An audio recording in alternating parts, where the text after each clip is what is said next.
पहले तो बेटी ब्याह की चिंता, ब्याहने के लिए फिर पता नहीं के कुबद करनी कराते हैं लोग, दहेज मांगते हैं। तो यहाँ तो कति कलीन चिट कर रखी है दास ने, जो रिश्वत लेगा, जो दहेज लेगा, बीड़ी शराब मांस तम्बाकू पीवेगा, वो भक्ति के आसपास नहीं रहेगा। भगवान साथ दे नहीं, और भगवान साथ नहीं देगा तो फिर भगत की सा, और भगता की तो भगवान साथ दिया करे, हाथा पर रखेगा अपना परमात्मा। सबको याद रखना।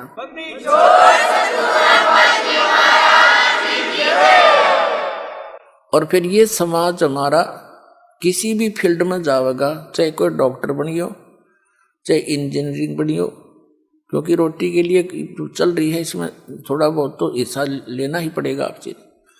और चाहे कोई अन्य किसी फील्ड में भी जाएगा, भगवान से डर कर रहेगा, निर्भय होकर काम करेगा बेटा या बेटी, जहाँ भी, चाहे कोई बिजनेस में होगा या अपने घर में रहेंगे, शांति से रहेंगे। तो कहने का भाव यह है, जो हाहाकार माचरी से, बताओ वर्तमान में जजों पर भी उंगली टेक के कुछ लोग भ्रष्ट हो गए, प्रशासनिक अधिकारी, फिर कहाँ जावा ये जनता गरीब।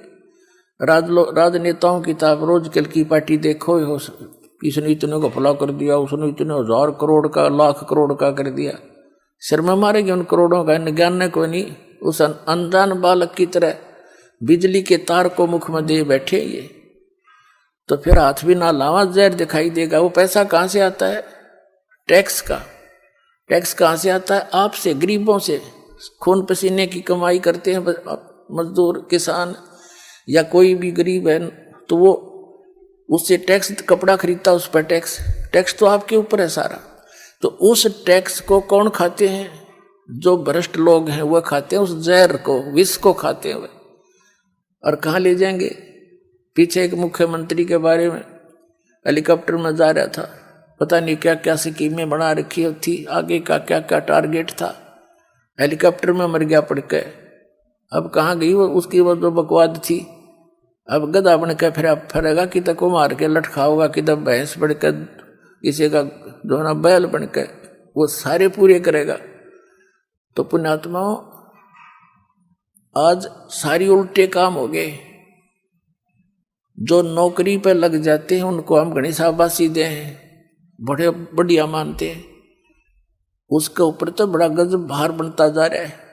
बात ये नहीं है कि नौकरी ना करे, लेकिन अब इस भक्ति के मार्ग पर लगने के बाद अपनी निर्धारित पे पर निर्वाह करे, और उसके अतिरिक्त विष समान समझ ले, तो कोई पाप नहीं रहेगा, भगवान साथ रहेगा। एक प्रशासनिक एक अधिकारी था, जब दास ने नाम लिया था, आंख थोड़ी थोड़ी खुल गई थी हमारी भी, ये बुरे काम का बुरा नतीजा।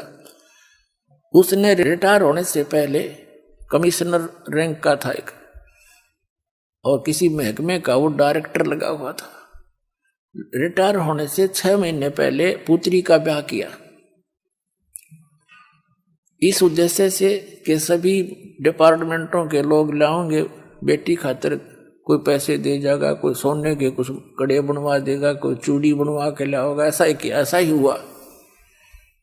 कुछ तो लोगों से आया हुआ, अन्य अधिकारियों से, कुछ अपना जो जोड़ रहा था।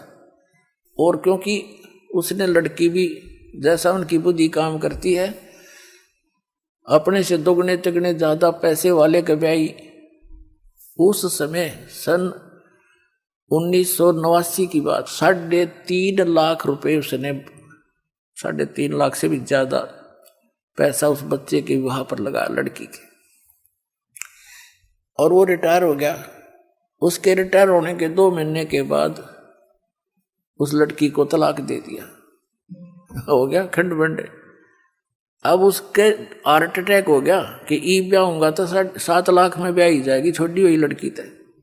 अब चाट ले उसे बकवादों ने, आपकी तो गधा बना खड़ा है, और बन रहा था कमिश्नर।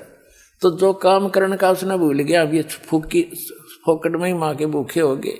तो इसके लिए भगवान एक गाइडलाइन दे रहे हमारे को, मन तू सुख के सागर बस रे भाई, और न ऐसा यस रे। कहते हैं भाई इंद्री कर्म न लगे लगारम, जो भजन करे निर्द्वंद रे, गरीबदास जग कीर्ति होगी जब तक सूरज चंद्रे। कि डट कर भक्ति करे अपने मालिक के सच्चे नाम की, आपका कल्याण होगा। इन बकवादों में मन नहीं रुचि करेगा, जब आपका सुमन बढ़ जाएगा ये बकवाद अपने आप कम होती चली जाएगी। मन है इसकी आदत है, ये तो अपना काम करता रहेगा, लेकिन ये इतना कंट्रोल में आ जाएगा आपका, जो आपको घसीट नहीं सकता, इतना टाइट कर दिया जाएगा इस ज्ञान से। पहले ये हमें घसीट ले जाता था, अब आत्मा में ज्ञान का और भक्ति का इतना वजन बन जाएगा, ये बुराई सोचता पल में पता नहीं कि बकवाद सोच सकता, लेकिन ये घसीट नहीं सकता हमारे को। अब एक तो समर्थ का साथ, फिर भक्ति का वजन हो गया।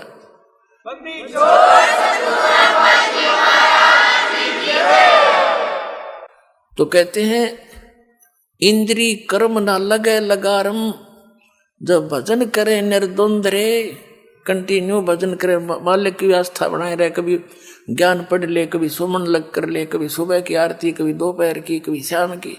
इस मन ने, इसमें आत्मा ने इसमें रंगे रखे। यो मन तो भूत है, भूत जंद है, यो इसने कामलाएं रखे। एक महात्मा ने अपने चेले से कहा कि बेटा तू एक सिद्धि सीख ले। अब जी बताओ, उसने कुछ जंतर मंत्र करे, बताए, उस लड़के ने वो अपना अनुष्ठान पूरा कर लिया। फिर उस महात्मा ने कहा कि मेरी अब्सेंस में इस मंत्र को तू प्रयोग मत करना, जो मैंने तेरे को दिया तेरा सिद्ध कराया है। अच्छा जी, मैं बताऊं तभी करना मेरी प्रेजेंस में। अब उसने सोचा महाराज जी चले गए कि तो बाहर एक दो या घूमन फिरन की तरह, एक दो दिन के लिए टूर पर चले गए दूसरे क्षेत्र में। तो चेले ने सोचा तू एक बार देख लेने के कुछ कमाई करी है तो ना। तो उसने वो मंत्र जैसा बता रखा था ऐसे बुदबुदा दिया, बोल दिया।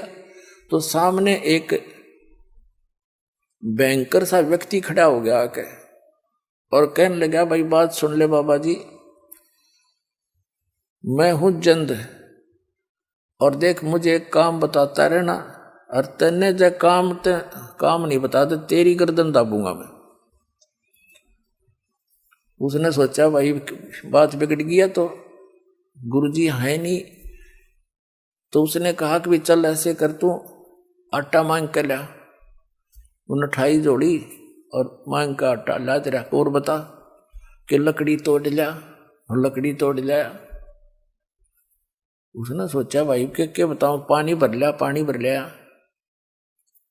उसने मुश्किल माच की कि भाई ई भैयो सारा काम करा लिया, भाई झाड़ू दे दिया, चारपाई बिछा दी। अब उसका पसीने छूट रहे, इतने में वो गुरुजी आ गए और भाज के उनके चरणों में पड़ गया, गुरुजी मुझे बचाओ इससे। अरे क्या हो गया? गुरुजी ने कहा तेने वो काम कर दिया जो मना कराया था। अगली मन ने सोची देखते लो क्या क्या कुछ उपलब्धि हुई है, और मुझे बचाओ ये नो है, या तो काम बताना तेरी गर्दन दाबूंगा। तो गुरुजी बोले भाई नो कह दे, इसने एक बांस ले आवा लंबा। अच्छा जा भाई बांस लिया लंबा, वो बांस ले आया, अक्सर ने गाड़ दिया जमीन में, उन्हें गाड़ दिया कि इस पर चढ़े जा उतरे जा, और मैंने जरूरत होगी जब तेने काम ला लूंगा। तो पुण्यात्मा यो मन है जंद भूत, इस राम नाम का बांस गाड़ दिया परमात्मा ने भी, इस पर चढ़ाए जाओ उतराए जाओ, बाकी काम हो जो उसमें ला ले।